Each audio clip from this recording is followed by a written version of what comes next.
তো আমরা মন্দির থেকে বার হয়ে আমাদের কাছে একটা ছোট ভাই এসে টাকা চাইছিল। তো হ্যালো গাইজ, আমরা চলে এলাম আরেকটা নিউ মিনি ব্লগ নিয়ে। তো আমরা কোথায় যাচ্ছিলাম জানো? আজকে আমরা যাচ্ছিলাম পুজো দিতে, আমি আর সাথী। তো আমরা অনেকদিন ধরেই ভাবছিলাম যে পুজো দেবো। তো ফাইনালি আমরা আজকে চলে গেছিলাম। তো আমাদের বাড়ি থেকে প্রায় 10 কিলোমিটার দূরে আমাদের ছিন্নমস্তা মন্দির। তো ফাইনালি আমরা সকাল সকাল স্নান করে সবকিছু রেডি হয়ে চলে গেছিলাম পুজো দিতে। আর এই দেখো আমার গার্লফ্রেন্ড কেমন দেখাচ্ছে বলো আমার গার্লফ্রেন্ডকে। তো চলো বেশি লেট না করে আমরা ফার্স্টেই চলে গেছিলাম পুজোর জিনিস নিতে। তো সাথী বলে দিচ্ছিল যে কি কি জিনিস নেবে আর কাকুরা দিচ্ছিল। তো ফাইনালি পুজোর জিনিস আমাদের নেওয়া কমপ্লিট হয়ে গেছিল। তারপর সাথী আর আমি হাঁটতে চলে যাচ্ছিলাম মায়ের মন্দিরের দিকে। তো কেমন লাগছে গাইস আমাদের দুজনকে? তো গাইস যারা ছিন্নমস্তা মায়ের মন্দির দেখোনি তো তারা মন্দিরটা দেখে নাও।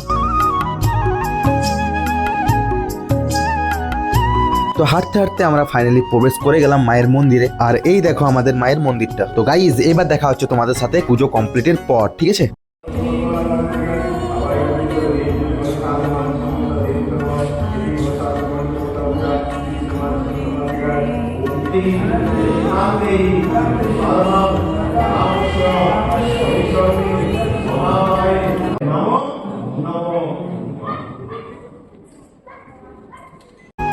তো গাইস ফাইনালি আমাদের পুজো কমপ্লিট হয়ে গেছিল। তারপর মায়ের কাছ থেকে আমরা আশীর্বাদ চেয়ে আর বাইরে বেরিয়ে পড়লাম। তো আমরা মন্দির থেকে বার হয়ে আমাদের কাছে একটা ছোট্ট ভাই এসে কিছু খেতে চাইছিল। তো আমরা আমাদের সামর্থ্য অনুযায়ী তাকে টাকা দিয়ে কিছু খেয়ে নিতে বললাম। দেন যে পুজোর জিনিসগুলো ছিল সেগুলো আমরা প্যাক করে নিলাম বাড়ি যাওয়ার জন্য। দেন ওইখানে যে ঠাকুমাগুলো বসে থাকে মন্দিরের পাশে তাদেরকে খাবারের জন্য কিছু টাকা দিয়ে সাথে সাহায্য করলো।